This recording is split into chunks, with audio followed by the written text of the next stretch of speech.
five wisdoms is a way of understanding who we are, about understanding our personality. Trungpa Rinpoche, who brought these somewhat esoteric teachings into working with anyone, talked about not who you are, but what you are, which I always thought was a very, wow, what you are. In other words, what kind of energy you are, what's your makeup, what's your essence. It's a very interesting way of looking at who you are, what you are.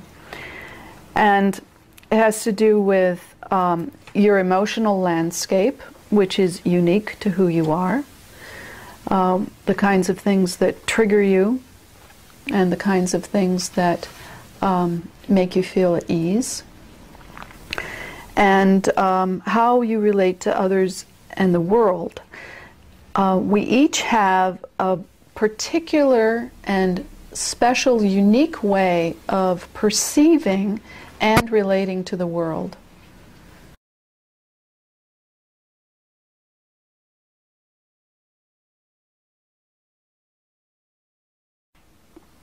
So we each display our energy in unique ways, and we do that through body postures, facial expressions, our mannerisms, how we move through space, the tone and tempo of our voice, the pitch of our voice, so how we dress ourselves, our clothes, so everything to do with our body and the environments we inhabit, our speech, not just the word choices, but the intonation of our voice.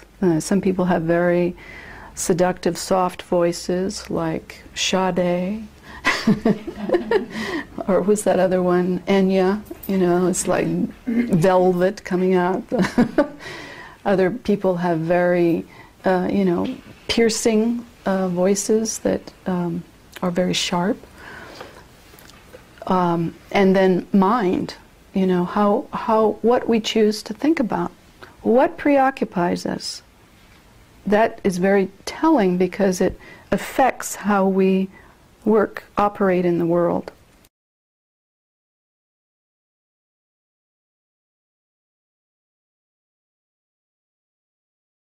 So energy is an intangible thing. It's not what's concrete and solid and you can name it and point to it.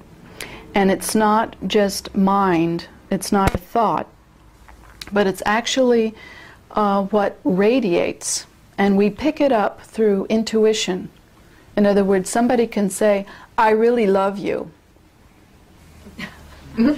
Yeah, well, not quite. So it's the tone, the ambience, and we call this energy.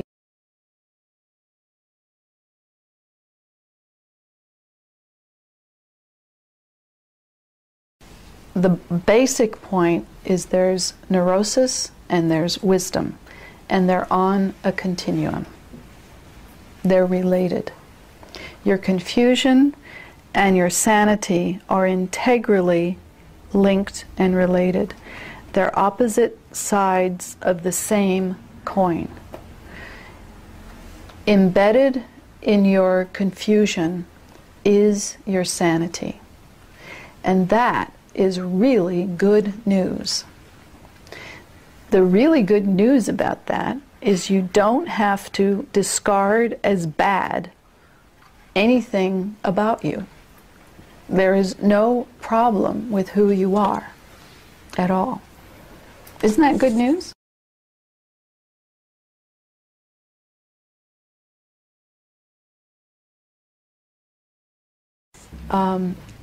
When we go to the essence of who we are, there's a purity there. It's like when that purity gets a little off, it starts getting crusted on, and we get sort of a deformed sense of who we are. But when we start really getting back to the essence, That's our beauty, that's our wisdom, that's our sanity, that's our brilliance.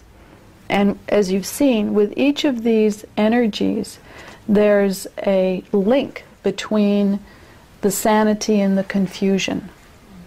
In other words, say with Padma, the ability to get very close to the world in a very intimate way is both its discriminating wisdom, as well as that same closeness becomes its destructive quality of clinging. It has to be close. It can't be fluid.